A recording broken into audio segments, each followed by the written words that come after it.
All right, let's dive right in. Today, we're going to break down the very first and honestly the most important step of any big study, the conceptual phase. This is where all the magic really begins, way before a single piece of data is ever collected. It's kind of like the hidden architecture that turns a simple question into a huge discovery. So, have you ever seen a headline about some amazing new scientific finding and just wondered, where did that even come from? What was the first spark? It's a great question. And the answer might not be what you think. Yeah, it doesn't start with a giant spreadsheet or a fancy lab. It starts with an idea, a plan, a blueprint. This blueprint is what guides the entire project, making sure every single piece is going to fit together just right. And for research, that blueprint is the conceptual phase. So officially, the conceptual phase is all about the brain work, the intellectual heavy lifting. It's that time for just deep thinking, reading every single thing you can find, and building out theories. It's all about carefully, meticulously defining what you're going to study before you ever start. So, how do we actually build this blueprint? Well, we're going to walk through it step by step. We'll kick things off with finding the problem, then we'll look at what's already out there, create our framework, make some clear predictions, and then, finally, do our last checks.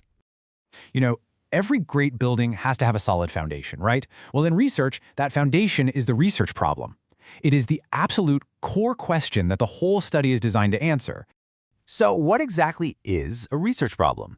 Well, you can think of it as a gap. It might be a question that nobody has an answer to yet. Or it could be a clash between how things are right now, the what is, and how we think they should be. The whole point of the study is to try and bridge that gap. Now, you don't just trip and fall into a perfect research problem. You have to really craft it. It usually starts with a pretty broad area that you're interested in.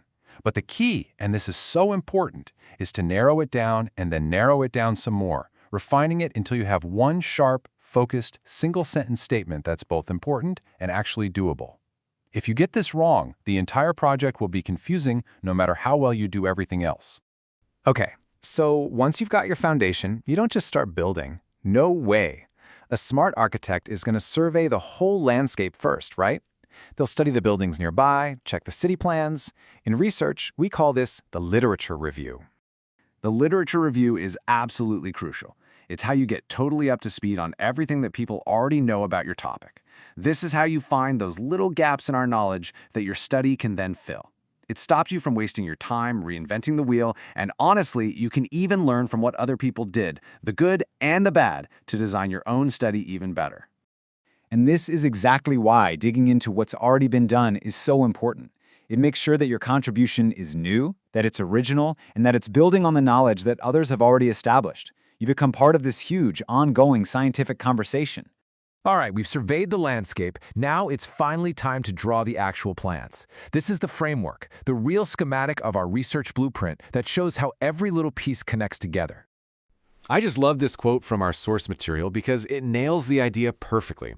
I mean, you would never build a house without a blueprint, would you? Of course not. A research study is no different. That framework gives you the essential structure, the logical map for your entire investigation. This image right here is such a great way to see what the framework does. Just look at how it sits right in the middle, acting like a bridge. It connects the big, abstract ideas up top, the concepts, to the concrete, real-world things you're going to do at the bottom, the methodology. It's that vital link that turns your thoughts into actual actions. And there are basically two main ways to build this bridge. You can use what's called a theoretical framework. That means you're just grabbing a single, already established theory to be your guide. It's been tested, it's solid. Or you can build a conceptual framework, which is kind of like a custom job. That's where you pull together different concepts from different places to create a unique model that fits your specific study perfectly. A good blueprint doesn't just show you where the rooms are, it specifies the exact materials you need, the exact measurements. Our research blueprint is exactly the same. So this next step is all about defining our variables and laying out our hypotheses. First up, the materials. In research, we call these our variables. And a variable is just anything that can change or, well, vary. It could be something physical, like a person's weight or their blood pressure, or it could be something more abstract, like their anxiety level. These are the specific things we're actually planning to measure. And here is a perfect real-world example. Just look at this table from a study. You can see the variables listed right there in that first column: sex, age, married status, smoking, BMI. These are the concrete, measurable materials that the researchers were working with for their project. Okay, now it's not enough to just name a variable like anxiety. You have to define it in two ways. The conceptual definition is the big abstract idea, but the operational definition, now that's what makes the research actually work. It tells you exactly how you're going to measure that concept.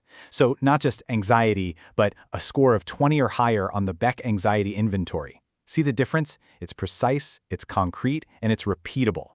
Once you've got your variables all defined, you make a hypothesis. This is your formal, educated guess. It takes your big research problem and boils it down into a very specific, testable prediction about how your variables relate to each other. Something like, increased screen time will lead to higher anxiety scores. It's a clear statement that your entire study is now built to either prove or disprove. And finally, before you start construction, any good blueprint has to go through a final inspection. This is where you lay out all your assumptions and you acknowledge your limitations. You got to make sure everything is transparent and solid. Now here's something that might sound a little weird. No study is perfect, and admitting that from the get-go is actually a sign of strength. Assumptions are the things you're just accepting as true without proving them, and limitations are your honest admissions about the study's boundaries. Stating these things doesn't make your research weaker. It actually makes it stronger, more credible, because it shows you've thought through every possible angle. And at the end of the day, that's what this is all about. A really well-made conceptual phase, a solid blueprint, is what separates a flimsy, confusing study from one that's strong, reliable, and actually answers the question it's set out to solve. It's what ensures the final building will stand tall. So I'll just leave you with this thought. The next time you see a headline about some groundbreaking study, take a second and remember the invisible architecture that made it all possible. The real discovery wasn't just in the lab, it was in the blueprint, carefully drawn up long before anyone collected that first piece of data.